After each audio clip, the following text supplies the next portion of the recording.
Students, एक बार फिर से स्वागत है आपका हमारे मॉर्निंग डोज के सेशंस में। एंड आई होप आपने हमारे प्रीवियस सेशंस तो जरूर देखे होंगे। नहीं देखे हैं तो जल्दी से जाके चेक कर लीजिए, बिकॉज वो पहले के सेशन है और हमने इससे पहले थ्योरी डिस्कस कर चुकी है। तो अच्छा होगा आप वो देख लें, जिससे कि आपको ये वीडियो और भी अच्छे से समझ में आए। तो चलिए बात करते हैं आज की थ्योरी पे, जो कि है थ्योरी ऑफ कैटास्ट्रोफिज्म। तो ये क्या है, चलिए वो देखते हैं। अब ये थ्योरी ऑफ कैटास्ट्रोफिज्म दी थी जॉर्ज कर्वियर ने, और इसको सपोर्ट करा था अब्राहम वर्नर ने। ठीक है, यानी कि थ्योरी दी थी जॉर्ज कर्वियर ने, और जॉर्ज कर्वियर को फादर ऑफ पैलियोंटोलॉजी भी बोला जाता है। ये थ्योरी ये बोल रही थी कि अर्थ पे जब लाइफ ओरिजिन हुई होगी तो अर्थ पे हमेशा कैटास्ट्रोफिक इवेंट्स होते रहते हैं, जिसकी वजह से वो कैटास्ट्रोफिक इवेंट के बाद, कैटास्ट्रोफिक इवेंट यानी कि एक बहुत ही मतलब बहुत ही भयानक कोई वॉल्केनिक इरप्शन हुआ होगा या मीटियोर कोई गिरा होगा, जिसकी वजह से इतना ज्यादा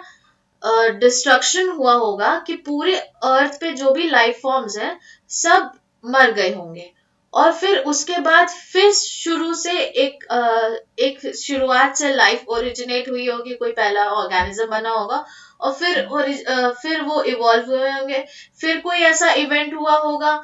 फिर वो मर गए होंगे सारे और फिर से कोई नया लाइफ फॉर्म बना होगा। तो ये इस थ्योरी में यही कहा गया है कि हर बार अर्थ की जियोलॉजी और नेचुरल हिस्ट्री में इस तरह के कैटास्ट्रोफिक इवेंट्स होते रहते हैं, जैसे कि हमने डायनासोर के केस में हमेशा से सुना है, मीटियोर शावर की वजह से वो मरे हैं। ठीक है, अब इसको रिजेक्ट इसलिए करा गया था। तो अगर इस थ्योरी का मैं थोड़ा आपको बैकग्राउंड बताऊं तो ऐसा हुआ था, जॉर्ज कर्वियर ने कुछ ऑब्जर्वेशंस करी थी। उन्होंने जो भी स्टडी करा, सिंस वो पैलेंटोलॉजिस्ट थे, यानी कि वो फॉसिल्स की स्टडी करते थे, तो उन्होंने ये देखा कि जो भी वो फॉसिल्स मिल रहे हैं, तो जब उसको वो स्टडी कर रहे हैं कि कौन सा, मतलब अगर एक तरह से कहे कि वो उसकी इवोल्यूशनरी स्टडी कर रहे हैं, तो एक पॉइंट बाद क्या होता है कि वो उसका जो सक्सेशन है वो रुक जाता है और फिर अचानक से उन्हें कुछ ऐसा फॉसिल मिलता है जो पहले वाले से बिल्कुल ही अलग है, और एक तरह से कह सकते हैं कि वो फिर से शायद लाइफ ओरिजिन हुई होगी और वो कुछ बना होगा। तो उनको जो गैप्स है ना, वो मतलब उसको उन्होंने बोला कि शायद उस समय कुछ ऐसा मतलब इवेंट हुआ होगा, कैटास्ट्रोफिक इवेंट, इस वजह से जो भी लाइफ फॉर्म्स प्रेजेंट होंगे वो मर गए होंगे। तो उन्होंने अपनी फॉसिल स्टडी के बेस पे ये थ्योरी दी थी, और इसको रिजेक्ट इसलिए कर दिया गया था बिकॉज उन्होंने जो थ्योरी दी थी वो उस समय उन्होंने बोला कि जो भी अगर जो लो लाइन एरियाज हैं वहां पे फ्लड आ गया होगा। अब उस फ्लड की वजह से जो भी उस लैंड पे ऑर्गेनिज्म प्रेजेंट है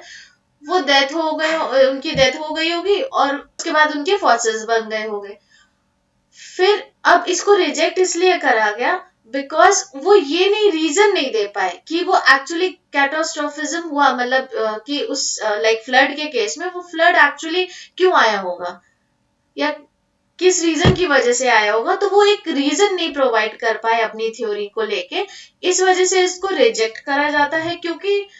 वहां पे उस समय जो लोग प्रेजेंट थे या इसकी जब बाकी साइंटिस्ट ने स्टडी करी तो वो ये मान रहे थे कि जैसे कि थ्योरी ऑफ क्रिएशनिज्म में हमने ये माना था कि गॉड ने बना दिया है, तो वैसे ही ये जॉर्ज कर्वियर का ये जो थ्योरी ऑफ कैटास्ट्रोफिज्म है वो भी ये मतलब लगभग सिमिलर है कि हाँ अच्छा कहीं से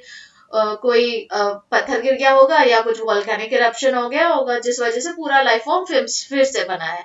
तो वो इसको इस तरह से देखने लगे थे कि ये बस उनकी एक मान्यता है, एक्चुअली में कुछ ऐसा नहीं हुआ होगा, जिस वजह से इसको पूरी तरह से रिजेक्ट कर दिया गया था। अगर आपको हमारा वीडियो पसंद आया हो और जो भी मैंने समझाया है वो अगर आपको अच्छा लगा हो तो हमारे चैनल को लाइक शेयर सब्सक्राइब जरूर करें, और तब तक मिलते हैं कल के सेशन में एक नई थ्योरी के साथ। Take care, bye bye and thank you.